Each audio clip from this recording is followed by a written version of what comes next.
Danes imamo pa zvezdo. Greš? Gremo? Ja. Okay.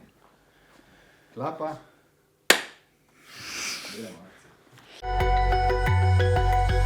N1 podcast s Suzano Lovec. Lep pozdrav, poslušalci, poslušalke, gledalci in gledalke. Danes je z mano v N1 podcastu Miha Šalehar. Živijo. Živijo, lep pozdrav. Ful hvala za povabilo. Aha, in za najavo zvezdo. A ja, to je bila najava? Ja, to gre noter. Zvezda, karkoli že pač definicija tega, ne, ampak... Ni tvoja najljubša beseda, ne? Ja, ne vem, če se da to sploh v to slovensko obnebje aplicirati ta pojem, ne. Val 202 imam rad, sploh ljudi tam, sem pa malo sit sebe in sistema, zato sem dal odpoved. Vsaj za kako leto, če se zvezde postavijo, zna biti, da se še slišimo. To si napisal na Twitter. Twitter se je vnel, užgal. Ja. Povej, zakaj, kam greš, kaj boš počel? Odgovoril sem tem oboževalcem, ki jih je to zanimalo. Sama težka vprašanja, ja. Kam grem, ne vem. Sem si pustil tako. Ene stvari so stalne, ostajajo v mojem življenju. V bistvu sem si podprl malo priložnost, eno tako okno za ene nove stvari, ne, ki vedno pridejo, ko zapreš nekaj starega. Zdaj verjetno, kaj moram pojasniti, če del Val 202 imam rad. Predvsem ljudi. To je lepo. Ja, pač Val 202 imam res rad. Ne. Zdaj, če tako pogledaš, sem jaz tam začel kot mulc, ne. Ko sem bil star 26 ali 27 in zdaj odhajam kot gospod v zrelih letih. Ne. Čez dobri 2 leti bom 50, ne. Tako da to slovo je bilo kar težko v bistvu. Ne. Zdaj, ne vem, če je to slovo permanentno. Ja, sem bil pa tako, kot sem tudi napisal v tem tweetu. Človek pride v obdobje, ki rata samoumeven, malo seb, malo sistemu, malo ekipi in takrat je ponavadi takrat je pač naloga vso udeleženih v procesu, da te stvari prepozna in da jih obvlada. Ne. In jaz sem malo stvari na tehtnico vrgel in ugotovil, da sem pa kljub vsemu še ful premlad, ne, da bi pristal na to javnosektorsko maksimo, da v resnici ta varnost pomeni to, da lahko jaz v nekem trenutku začnem toliko malo delati, kot me malo plačajo. Sem rekel, fakt, Mihi, premlad si za to. Ne. A pa si res Mihi rečeš sam sebi?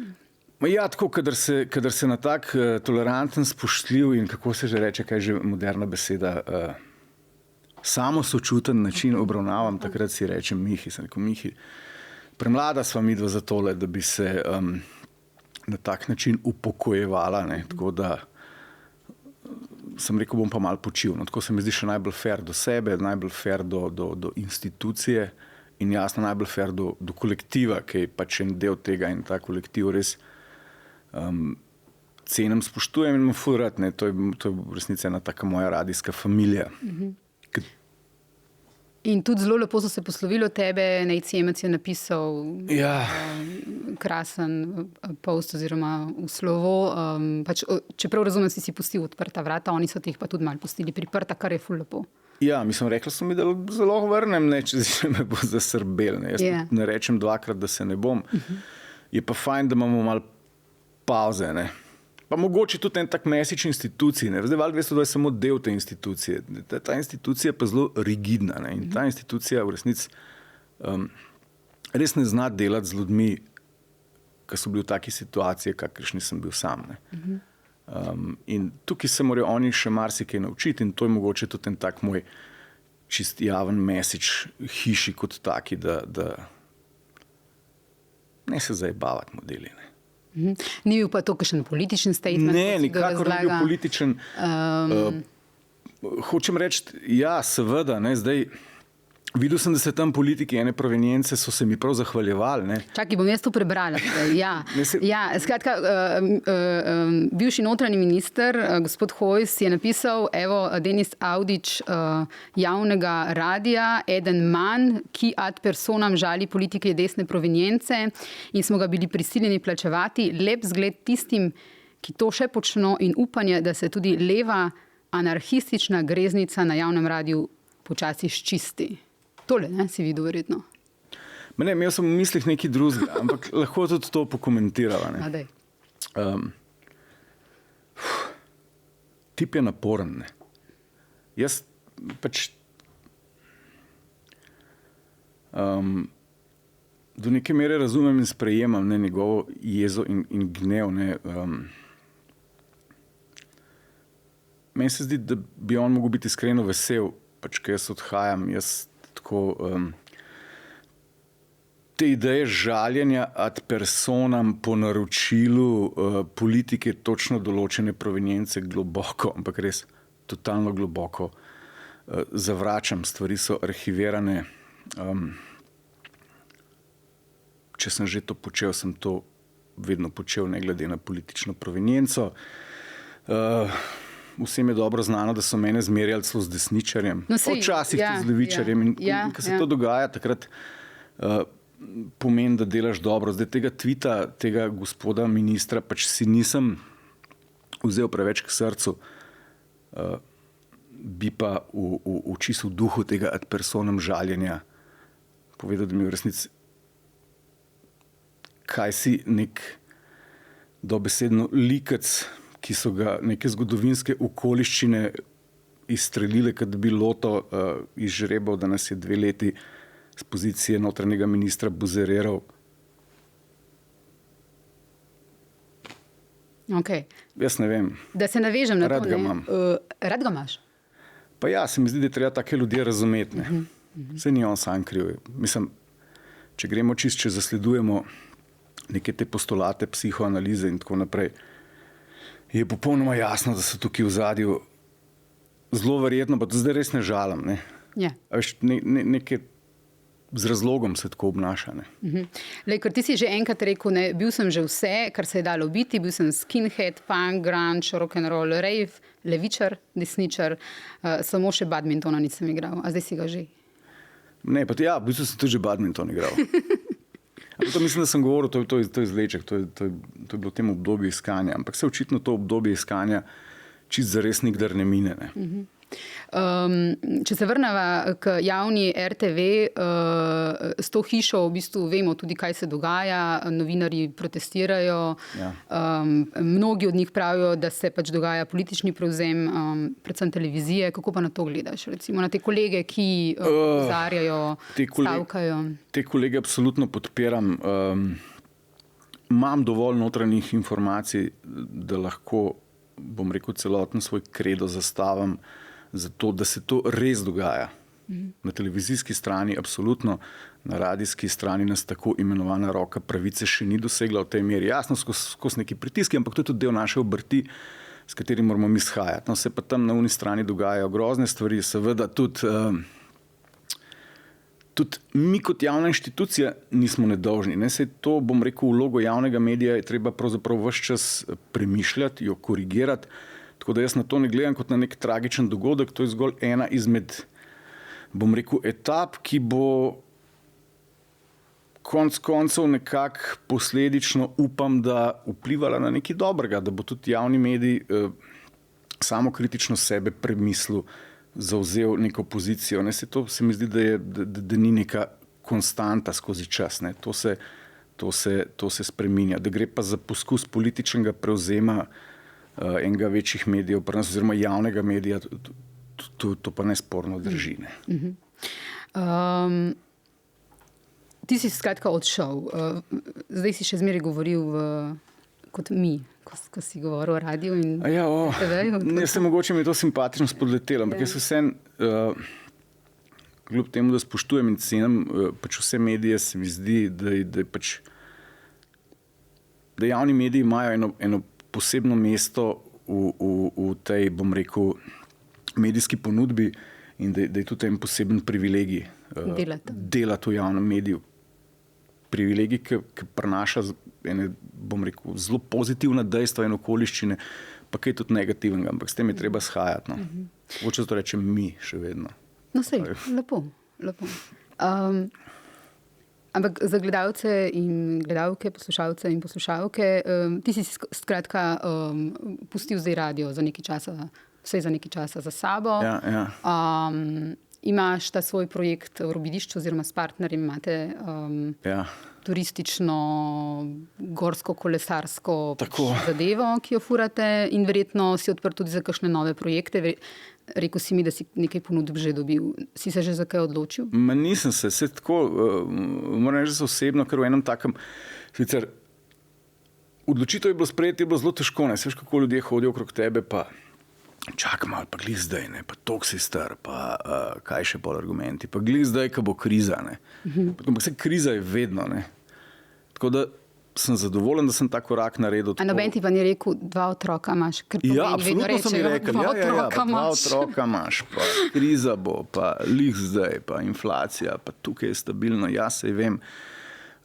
Pač to stvar sem zaprl za sabo, takoj so začele padati neke ponudbe, na ene se še nisem odzval, za ene sem ful lepo prosil, če lahko še 14 dni počakamo, ker dejansko ne vem. No. Jaz sem v enem takem obdobju, ko moram malo spucati te svoje stvari. Jaz sem bil skozi malo pretirano, sem ugotovil, tako multitasking tip ali pa multidisciplinaren, pa se iti malo to, pa se iti malo to, pa se iti malo to, pa ves čas samega sebe hkrati slepiti, da imaš ful enega časa, pa v resnici ugotoviš, da ga nimaš, ne. Ok, skratka, pustil si zdaj malo časa. Jaz sem si pustil malo časa, posvetil se bom tistemu mojemu poslu turističnemu, tako kot sva rekla, temu bom sigurno kako leto posvetil, da tam uredim zadeve, kar se tiče mojih medijskih projektov, pa še ne vem ziherno. Itak tam še neko kolumno za Delo pišem, me pa blazno mika kak podcast naresno. To pa lahko izdam. Ne? To me pa že nekaj časa, tudi že na mojem radiju sem se menil, da bi s tem začel, ampak jaz sem v resnici svoboden, lahko delam kar čem. Sej, sem te opazovala prej, kako si gledal te naše mikrofone. Vprašal, to imate te mikrofone za podcaste, koliko pa to stane. Tako. No, tako. Ok, poznamo te po videospotnicah izpred davnine, po Aritmiji, Toplovod, Spetek, Nebuloze, Forum 69. Kako si lahko pozabila Latrina, Studio City, ker sva skupaj delala. City. Ja, ampak zelo kratek čas sva bila skupaj. Ja, zelo kratek čas. Ti si šla, ne? Jaz sem šla. Jaz sem šla na časopis takrat, na Dnevnik. Točno. In tam na Pop TV. Ti pa iz televizije potem na radio, ne? Ja. Če bi izbiral med 2 medijama? Ja, moram reči, da sem na radiju toliko let preživel, da absolutno izbiram radio. Ne. Radio se mi zdi tako enostaven, neposreden, ful se je mogoče hitro odzivati, produkcija je enostavna oziroma je skoraj ni. Ti sedeš za mikrofon, tonski inženir oziroma tehnik te spusti v eter in ti lahko v trenutku komentiraš tisto, kar se dogaja okrog tebe. To je ena taka prednost ali pa ena taka posebnost radija, ki je ful aktualna. No. Vsaj dokler ne bodo vozila avtonomna, ne. Pa se bojim, da bo radio izumrl, ampak do tja je še dolga pot. Ne. Kaj pa glasba? Mislim, poznamo te tudi davnine kot glasbenika. Koliko pomembna je še v življenju? To je ful zanimivo vprašanje, ker lahko bi rekel, da ni, pa verjetno tudi ni, ampak glasbo sem jaz takrat dokaj agresivno obesil na klin in to dobesedno obesil na klin in se nikoli več polotil, tako da mogoče imam z njo še ne poravnane račune, ampak nisem začel še o tem razmišljati. Ok. Ti si se v svoji tej drugi knjigi, sam zase seveda praviš, da nisi pisatelj in tudi napisana ni tako kot roman, pač je to neko razčiščevanje s samim sabo, o krizi srednjih let, o tem, zakaj si frajer, če si frajer oziroma da nisi frajer. A je tako? Ja. Ne način razgaljenja, ampak vseeno tako na način, rad bi vseeno izpadel fajn. Ja, pa sej, veš, se mi zdi, da to je ena taka temeljna človeška lastnost, da bi vsi radi izpadli fajn. Pa vsi bi bili radi sprejeti, pa ljubljeni, pa slišani. Ne? Tudi minister, o katerem smo prej govorili, ne? Ampak pač on je obral eno strategijo za doseganje tega, jaz pa pač druge. Ne? In tako v življenju nismo drugega, kot bom rekel, nabor nekih strategij za doseganje teh ciljev, ki so v resnici na osnovne človeške potrebe. Ne? Nekoč si rekel, ne, da gre za ta nek diktat ugajati, to si mislim, da tudi napisal. Če sem te prav razumela, se učiš reči ne in da velikokrat delaš stvari zaradi pričakovanj drugih, kar ti verjetno človek ne bi pripisal tako na prvi pogled, ampak... Ja, ne, se to ugotoviš kasneje, ne, ker razmišljaš o svojih postopkih, o svojih dejanjih, o svojih odločitvah, ne. Prideš do ene točke, ko ugotoviš, ne, pa zakaj zdaj jaz sem vse to naredil, kar ste vi rekli, da jaz moram narediti, jaz se pa še vedno ne počutim ful ok. Ne? In pol ugotoviš, da mogoče tudi zato, ker vseh teh stvari nisi delal čisto zaradi sebe, ampak si jih delal v neki določeni ali pa v veliki ali pa večji meri zaradi drugih. Se to je ena zanka, v katero se ujemamo vsi ljudje. Ne? Veš, tako da ta mit o tem spoznavanju samega sebe sploh ni tak mit, kot se zdi. Ne? Se zgleda, zveni kot ena taka New Age puhlica, ampak vse sem že bil, ne? Vse sem probal, ampak kva ti pa res sede? Ne? Ja, kaj pa ti sede, Miha? A veš, se ne vem. V bistvu se še zmeraj iščem in to se mi zdi tudi privilegij, da lahko sploh to počnem, da lahko različne stvari poskušam, se pa nabor teh stvari, ki jih pa res ne bi več, se je pa tako odločno povečal, ne, in so res z rdečim in podčrtano napisane v mojem osebnem svetem pismu in se mi zdi to lep dosežek. Ok, česa ne bi več? Ja, ne vem, ne bi vodil prime time večerne oddaje na zasebni televiziji. To je bila ena od ponudb, ki sem jo dobil v zadnjem času. Ampak ne zdaj, glede na to, koliko denarja. Malo predno sem dal odpoved.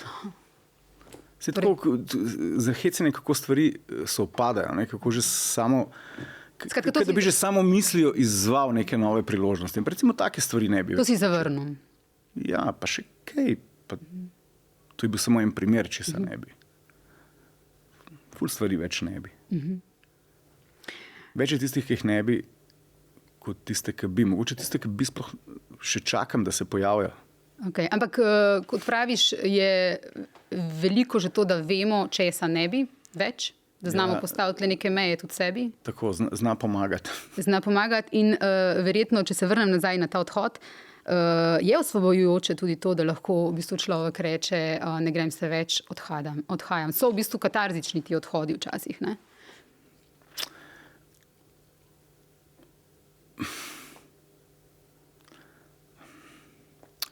Mama je bilo tudi strah, ne. To je normalno. Ne? Jaz mislim, da je.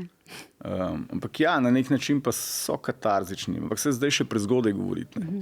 Kaj pa, če bom še za en let prijokcal nazaj z repom med nogami? No, ampak če so pustili odprta vrata, potem to... Poskušal sem na trgu, ne znam si zaslužiti 1400 evrov z malco. A veš, tudi to se lahko zgodi. Ne? Ja, ampak vse to, kar midva zdaj govoriva, o tem, da si lahko privoščimo včasih reči fuck off, ali pa zdaj pa grem, ali pa vem, česa nočem več.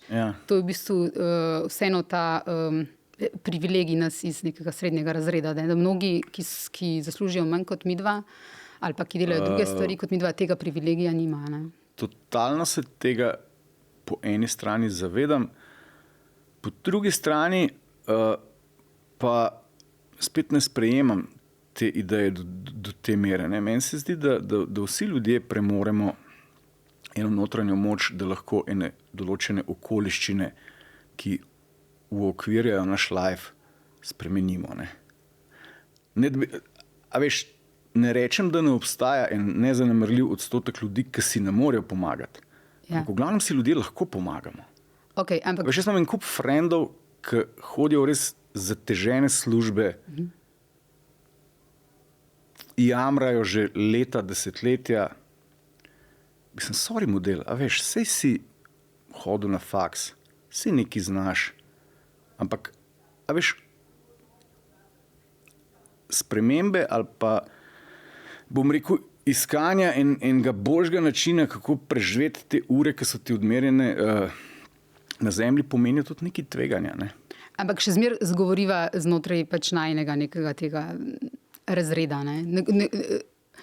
Ja. Če banaliziram, čistilka, prekarka z 2 otrokoma, ki jo ne plačujejo redno, ki jo izkoriščajo, ki morajo hoditi bolna v službo. Absolutno je, tako kot sem rekel, nezanemarljiv odstotek ljudi, ki nimajo tega privilegija in bi ga morali imeti. In nobene oholosti ni v tem, ker se zavedam, da bom, življenje je tako nepredvidljivo, da lahko da bom čez pol leta v situaciji, ko ne bom imel toliko izbire, s kakršno se recimo zdaj le tep malo baham. Tako da sem hvaležen, da je tako in se zavedam, da ni vsem tako. No? Ampak hotel sem reči samo, da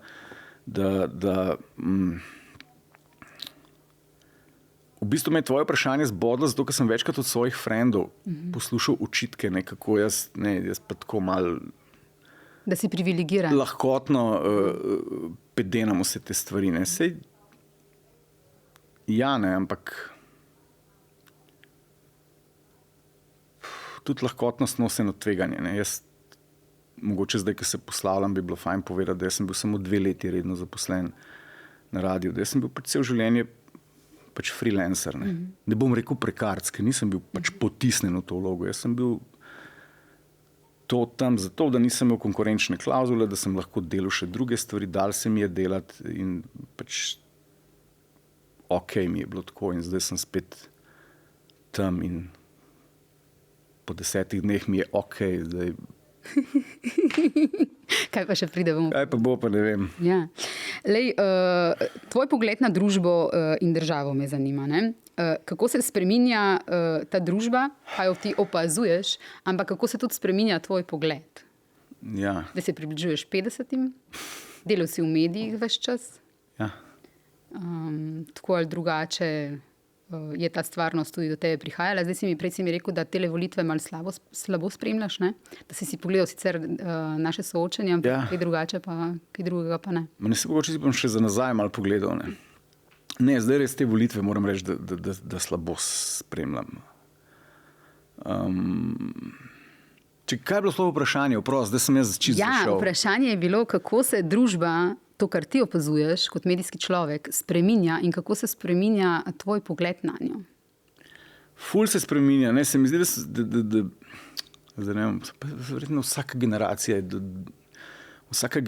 je verjetno doživela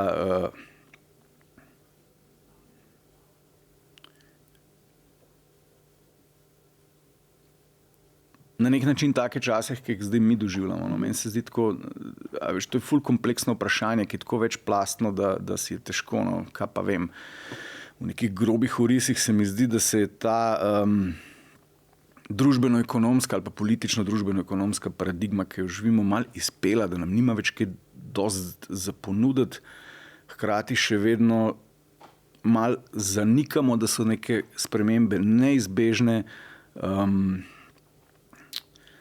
Marketing se še vedno vede, da je bruto družbeni proizvod in njegova religija neka, bom rekel, od Boga dana in od Boga dana konstanta v času, ki je ne gre premišljati, in pač mi pa to zdaj malo opazujemo, kaj se bo zgodilo. No? Ampak ziher se bo nekaj zgodilo, ne? Ker tole ni preveč v redu. Ne? Tako da v bistvu je zanimivo biti v tem času opazovalec, sploh če imaš še par gramov optimizma, ki je v žepu. Ne. Pa imaš? Zadnje čase kar. No. To je spet sebično, ampak če rečeš, pa se imamo otroke, ne moramo biti zdaj totalni pesimisti. Ne. Pa se mi zdi, da so možnosti in priložnosti za korekcijo tega, kar je.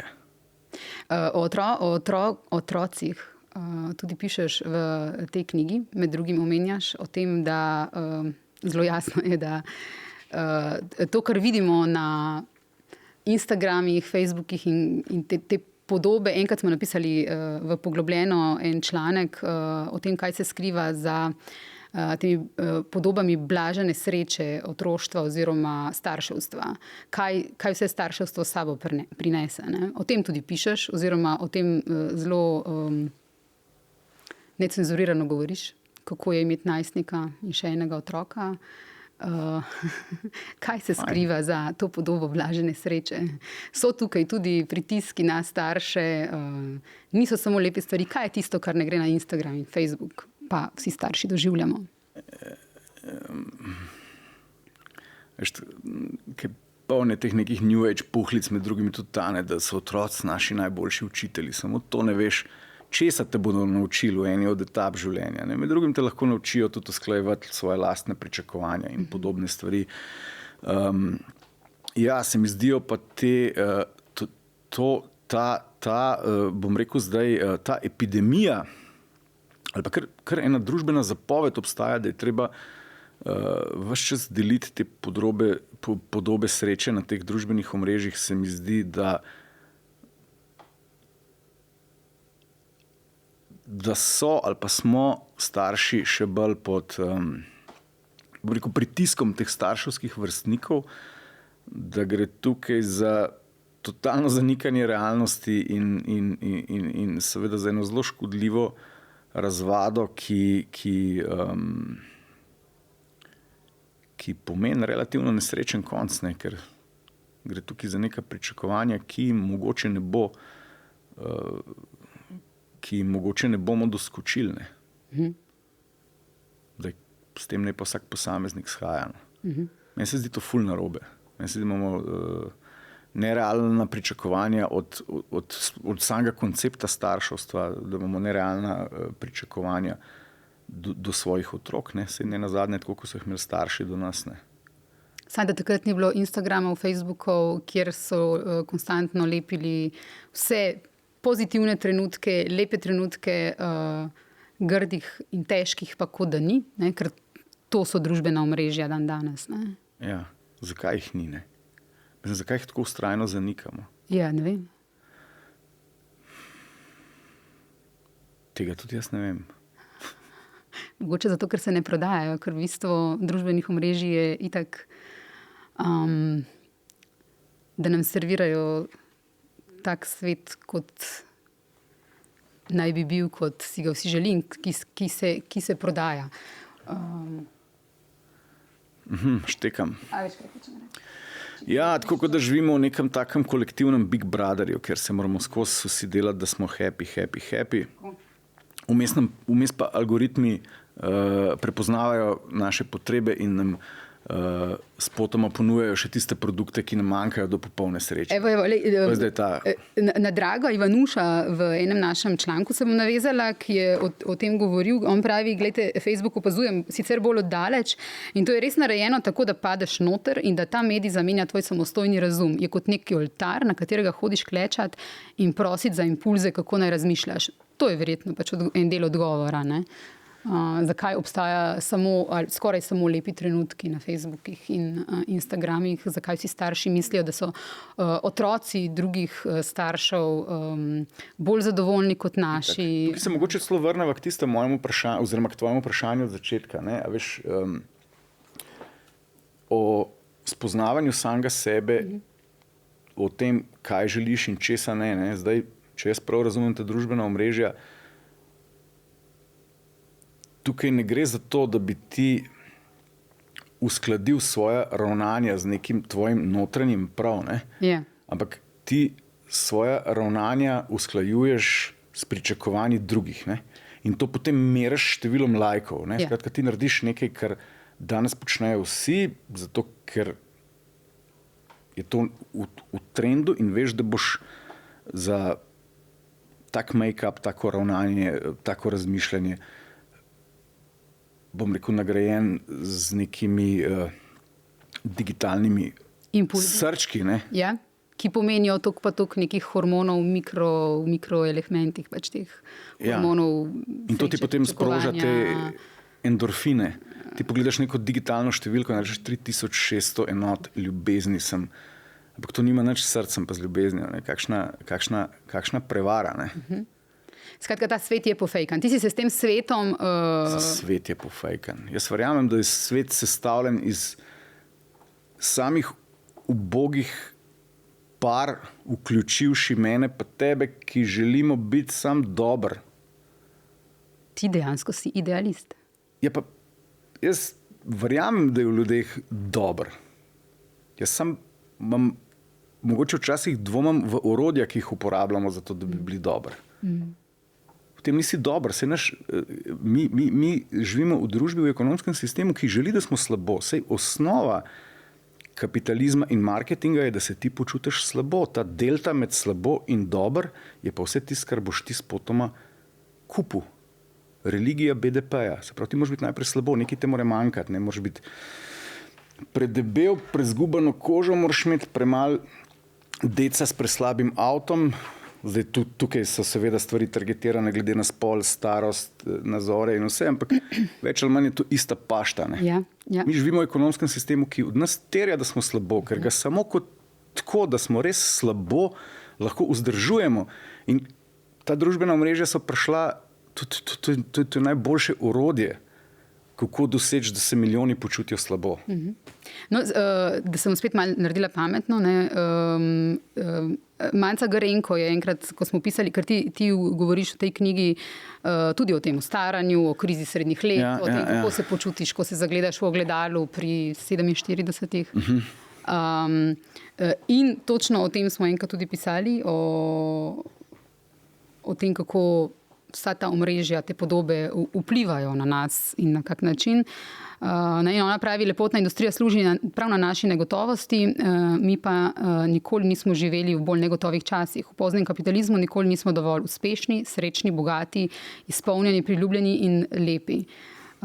Tako da v bistvu z izumiranjem kolektivnega in stremljenjem k individualizmu, zato nase prevzamemo tudi ta občutek krivde za vse, tudi za stvari, na katere ne moremo imeti vpliva, in iz tega se napaja potem celotna ta anti-aging industrija, želje, ki vznikajo, za katere nismo vedeli, da jih imamo, kako moramo izgledati, kako mora izgledati naš avto, kako morajo izgledati naši otroci, kakšno življenje si želimo, čeprav nas na koncu ne osreči. Ne? Ja. A sva zafilozofirala zdaj? Ne, nisva zafilozofirala. To se lahko, to so ti pojavi, kaj lahko moč orodij, ki nas pravzaprav oddaljujejo od samega sebe, od našega bistva dosežejo. Mislim, da lepše ilustracije ni kot čudoviti otroci, ki hodijo po mestu. Govorim otroci, punce, stare 14 let, s tistimi botoksiranimi ustnicami, pa what the fuck, kaj je narava narobe naredila s tabo. Ja, zato, ker ta new aging industrija, o kateri sem govorila, ki ustvarja to željo, ki se napaja v tej strahu, našem strahu pred smrtjo, in iz tega strahu dela v bistvu željo, da bi bili vedno lepi, mladi, ne, da se začnemo pri 45 sekirati, kako izgledamo in da nočemo izgledati tako, kot izgledamo. Ker je tako vseobsegajoča in povsod v vsak poro družbe, v vsakem mediju, vsaki trač reviji, pač so samo lepi, nasmejani ljudje, brez gubic, zglajeni, ne, vsi so fit, vsi so srečni, športajo. Skratka, in vsa ta anti-aging industrija v bistvu je začela vplivati že na otroke praktično, že na najstnice, ki se poslužujejo. Torej, Ok, ampak to je navadna svinjarija. Ja, mislim, jaz štekam industrijo, da rab nove prodajne kanale, pa da rab nove, bom rekel, nove trge, ne, kjer bo lahko v kvartalih se hvalila, da smo pa res delali dobro. Ampak pismo, a je to prav, ne? Ja, ampak zato pa smo tukaj mi, mediji, javni mediji, tudi ena, ki pač na te stvari opozarjamo. In kot si rekel, privilegij je delati na mediju, kjer lahko pač na take stvari opozarjamo. Ja, super, da opozarjamo. Ampak ne, razmišljam, to je ena taka, bom rekel, dosti ilustrativna posledica ekonomskega modela, ki se ga gremo. Ampak ta sistem, to je spet naše orodje. Ne more to orodje delati proti nam. Orodje mora delati za nas. Ja, orodje dela za tiste, mi smo njegovi inventorji. Mi smo zdaj izumili vraga, ki nas bo pokončal, ali kako? Ja, ne mi, ne. Aha, Ne mi. Tisti, ki so govoriva lastniki. o Iberklasu. Ja.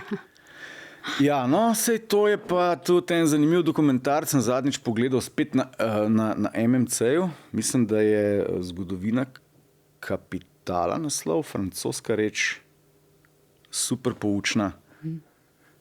Mal zasleduje te kapitalske koncentracije tam nekje od francoske revolucije pa naprej. In ja, Evo, zakaj ravno javni mediji, ne? tam nekje bomo kmalu, kar se tiče koncentracij, kot smo bili v tem obdobju tik pred francosko revolucijo. Tako da to je zelo zanimivo. No?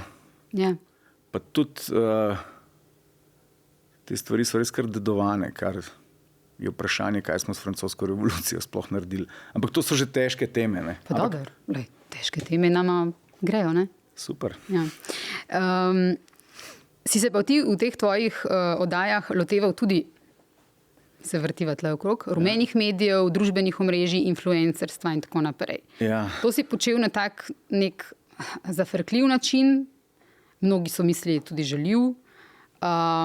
Zdaj sem ponosen.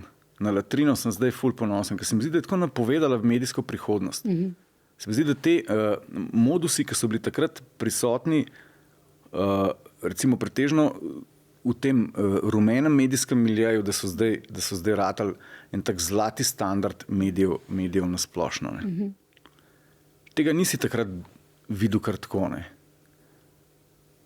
Se mi zdi, da recimo politični marketing je danes enak ali pa slabši, kot je bil marketing rumene samopromocije 10 ali pa 15 let nazaj. Ne. Tudi po nivoju. Ne. Da deluje na podoben način. Ja, deluje na podoben način, bolj je vulgaren, bolj tak makiavelističen, bolj brezkompromisen. Tako da Latrina se mi zdi, da je če smem samega sebe pohvaliti, super napovedala medijsko prihodnost. Ampak mislim, da sem jaz to takrat že v vsakem uvodniku tudi svaril, ne, da prej slej bodo stvari. Tako da malo vizionarski sem pa bil s tem. Kakšne so pol tvoje, recimo, glavne ugotovitve zdaj? Skratka, da se tudi politika približuje temu konceptu, kot so ga imeli rumeni mediji, ali pa promocija zvezd? A veš, sploh ne vem, pravzaprav si sploh ne upam tega več komentirati. Veš, kaj smo mi, ravno ta teden je imela naša Neda Došenović, urednica Deska, en projekt, kjer so naši novinarji spraševali mimoidoče na ulici, pokazali so jim 2 slike. Si gledal to? A si to gledal? Moraš še malo bolj poklikati. Na eni strani so dali enega od predsedniških kandidatov ali kandidatk, na drugi strani pa sliko influencerja ali zvezdnika, pevca in tako. In se je pokazalo, da ljudje bolj prepoznavajo. Kaj misliš? Ja, mislim, zdaj bom na prvo žogo tvegal influencerke, ne? Ja, so te zvezdnike, pevce in tako. Ne? Ja. Bolj kot predsedniške kandidate. Tako da včasih rabimo ta reality check v medijih, ne? Da živimo mi v nekem mehurčku. Ja.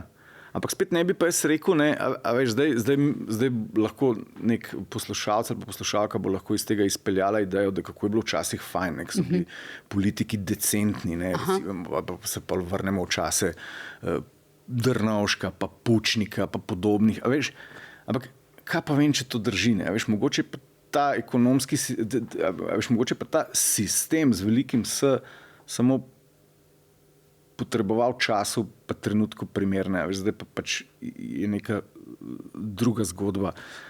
Tako malo se mi zdi, da je ta... Ne vem, smo se že vprašali, da demokracija kot taka funkcionira. Razsvetljenje absolutizem predlagaš? Ne, seveda ne. To sem se večkrat hecal. Ne. Mislim, ja, vprašanje, če bi bilo boljše. Pa se pravzaprav imamo razsvetljenje absolutizem. Ne. Mi sam hodimo pro forma enkrat na 4 leta na neke volitve, kjer pač izbiramo med 7 različnimi strankami, ki vse po vrsti častijo religijo BDP-ja in zanikajo vse probleme, ki izvirajo iz tega in jih nihče ne naslavlja. In problem naše demokracije je, da pravzaprav nihče ne naslavlja teže in čudovitosti tega trenutka v času, kjer se kot človeštvo ali pa kot planet ali pa tako nahajamo. Ne. Mogoče kakšni te obskurnike ne presežejo niti parlamentarnega praga, ne. Ampak Se tudi to je izgovoren podatek. Ne. A vidiš, tebi so med drugim tudi očitali, da si neolip, ne? Ampak evo, si kar radikalen v teh spremembah, o katerih razmišljaš. Časi so radikalni in časi potrebujejo radikalne spremembe, pa nikakor ne govorim o kakršnikoli revoluciji, ker revolucija je se skozi zgodovino pokazala kot poslovni model, ki ti na koncu na vrhuške družbenih sistemov naplav spet isto človeško smetje. Ne. To se pravi, tukaj smo upleli. Potrebujemo pa radikalne spremembe. Ja, ampak potrebujemo radikalno evolucijo, ne pospešeno evolucijo in evolucija brez nekih konkretnih sprememb ali pa uvidov ali pa sploh tega, da mi kot družba sami sebi, tako kot si alkoholik, če se želi spremeniti, prizna, da je alkoholik, priznamo, da fakt nekaj je z nami narobe. Ne? Se pravi, orodja, ki jih mi dajemo na voljo ljudem v obliki sistema, ne, po katerem naj živijo svoje življenja, tem ljudem ne dajo človeka vrednih življenj, ampak jih delajo nesrečne, depresivne sužnje, ki so popolnoma odtojeni od samega sebe in od skupnosti. Zdaj, kako to popraviti? Seveda, jaz nimam ideje, bi pa z veseljem sodeloval na kakšnem forumu, v kakšni debati, kjer bi se o teh stvareh lahko odkrito menili. Ne? In mislim, da obstajajo ljudje, ki veliko vedo o tem, samo nekako niso slišani. Zanimivo. Tudi o stereotipih, seksizmu in homofobiji bi rada govorila. Mnogi so... No, dejva. Lej, mnogi so te tvoje oddaje ali pa tudi kakšne odgovore v etru in tako razumeli, mislim, vsi so razumeli, da se norčuješ iz stereotipov in predsodkov, da v bistvu jih hočeš preseči, da jih izpostavljaš in o njih govoriš zato, ker se verjetno z njimi ne strinjaš. Ampak mnogi so pa tudi ocenjevali, da na način, na katerega govoriš o njih ali pa operiraš z njimi, ko postanejo v bistvu ti predsodki pa stereotipi tvoje orodje, da s tem ne moreš v bistvu jih preseči. V bistvu, da je to nek kavelj 22, da jih ti v bistvu potrebuješ, zato da, ker o njih konstantno govoriš. V neki meri je to res, ne? Je, ne? To je vedno, bom rekel, prikladno mašilo za pomankanje kreativnosti, ne se začneš pol žogati stereotipi, ampak lahko o čem konkretno govoriva? Ja, pač recimo, recimo na geje, ne? Ja. Nisem kaj dosti opravka s tem. No, ampak vse te fore, o katerih si recimo, ali pa če si kaj dobacival, je lahko nekdo vzel, mislim, vsi so vzeli, da razgaljaš pač nek predsodek, ampak hkrati ta predsodek zaradi tega, ker se uporablja v bistvu ga, hkrati tudi obstane. O ženskah pa moških pogosto govoriš kot o ženski svet, moški svet, ali ženske so take, moški so taki. To dejansko imaš tudi v knjigi. Sem brala. Seveda. Ja. No, ampak sej, kako pa naslavljati recimo take navidezno nevralgične družbene probleme? A tako, da jih ignoriraš? Ali tako, da se recimo ukleneš te zdaj novo komponirane woke doktrine in si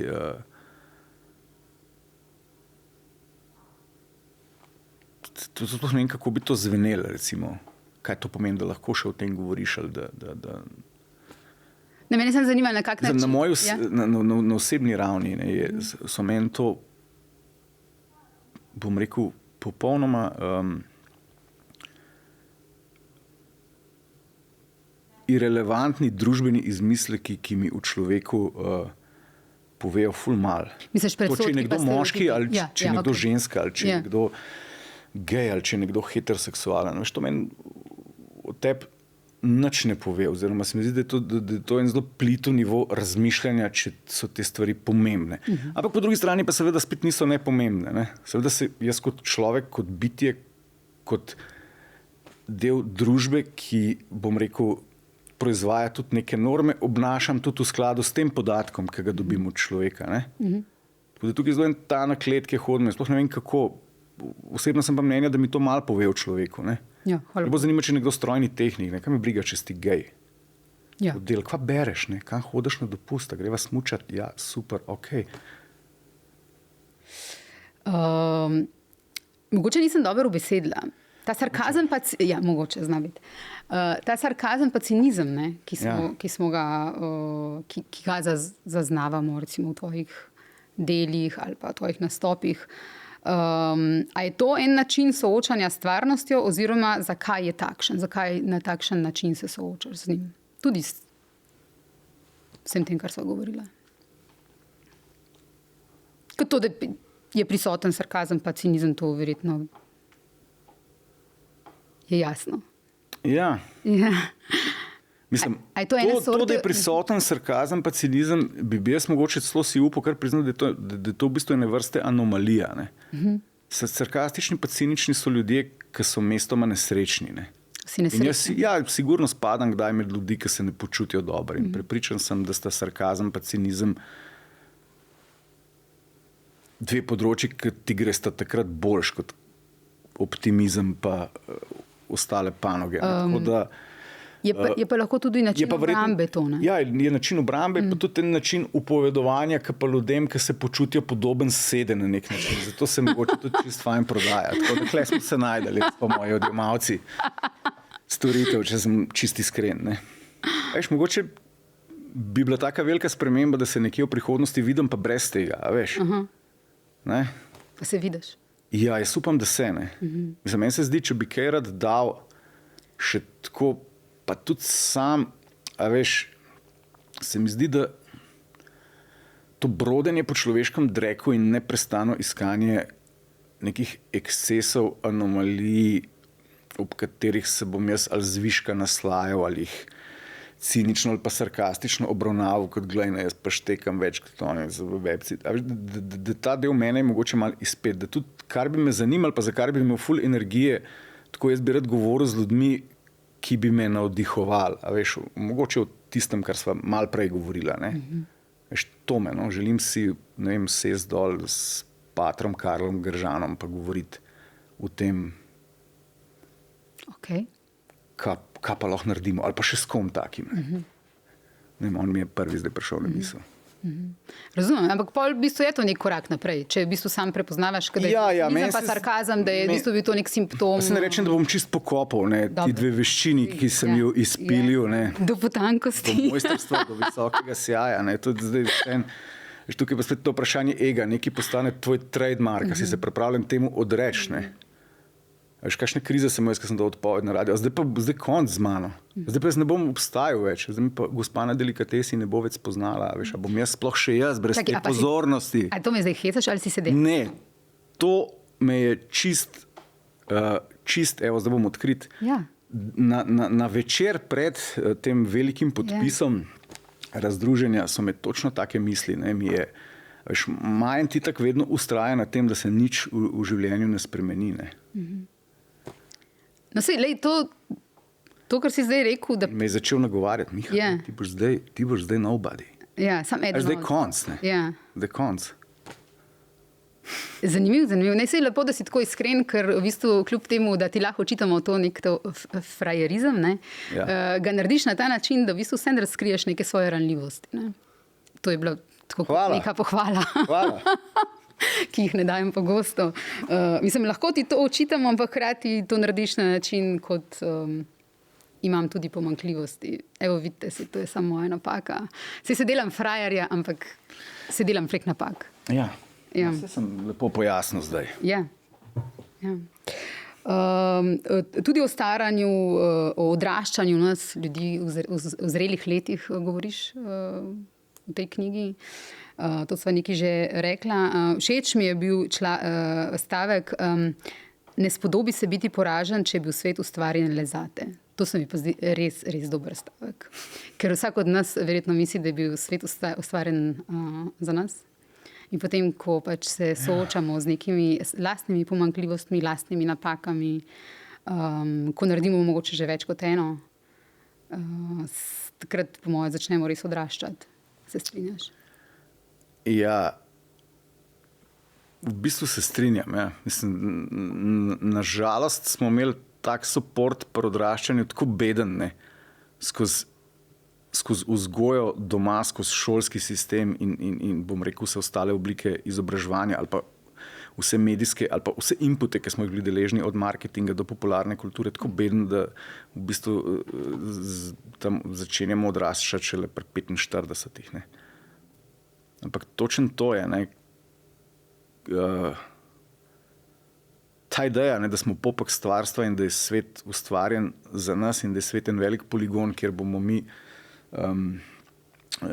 bom rekel, udejanjali svoje sanje, ki so predvsem projekcija pričakovanj drugih, ne, tako kot so začela prej z družbenimi omrežji, je totalno zgrešena, ne, in ko zaštekamo, da smo poraženci, ne, in začnemo prezirati najprej sami sebe, potem ta prezir projiciramo tudi navzven, ne, in zato se nam zadnje čase zdi, da živimo v družbi, ki, bom rekel, časti kulturo preziranja. Tudi tega je na družbenih omrežjih noro zaznati, ne, v družbi, ki se je sposobna polarizirati okoli mačkove sence v trenutku, ne.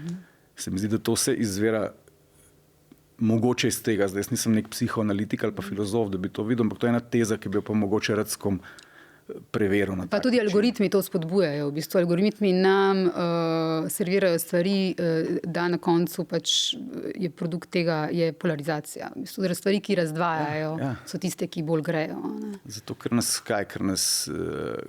ker nas čustveno vzbudijo in s tem postanemo bolj pozorni. Ker so čustva tista, ki...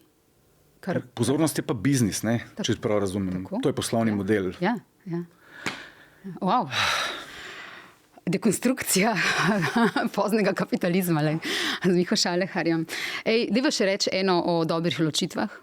Nočeš o tem govoriti? Ne, seveda hočem. To mi vsi omenjajo, to poglavje. Ja, ampak veš zakaj? Ne povem, da to je že 15 ali 7, kakšnih 15, to je 18 let. Ampak veš zakaj vsi to omenjajo? Ker se o tej temi praktično ne govori. Ne? Ker se vsi govorijo o tem, kjer so bili v dopustu, o službah. Ampak to je, mislim, da vsak drugi par gre narazen. Ošita, res taka statistika, da je. Mislim, da če imam prav v spominu. Mislim, vsaj pri naši generaciji.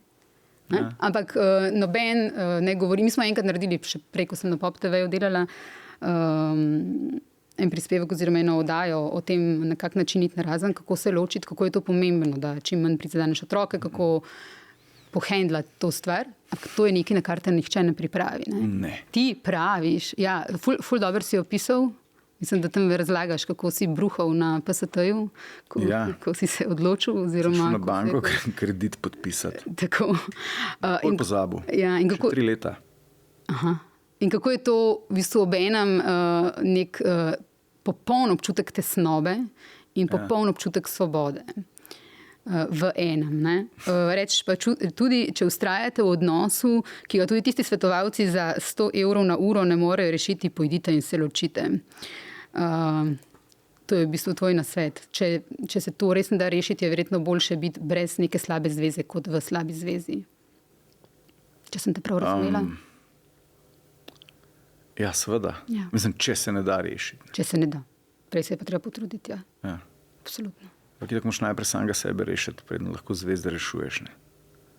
To je mogoče kar ključna stvar. Ne? Vedno je treba sebi najprej dati masko, potem drugim pomagati. Tako je.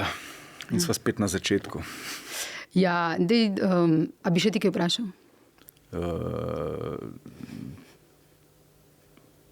Nisem se pripravil.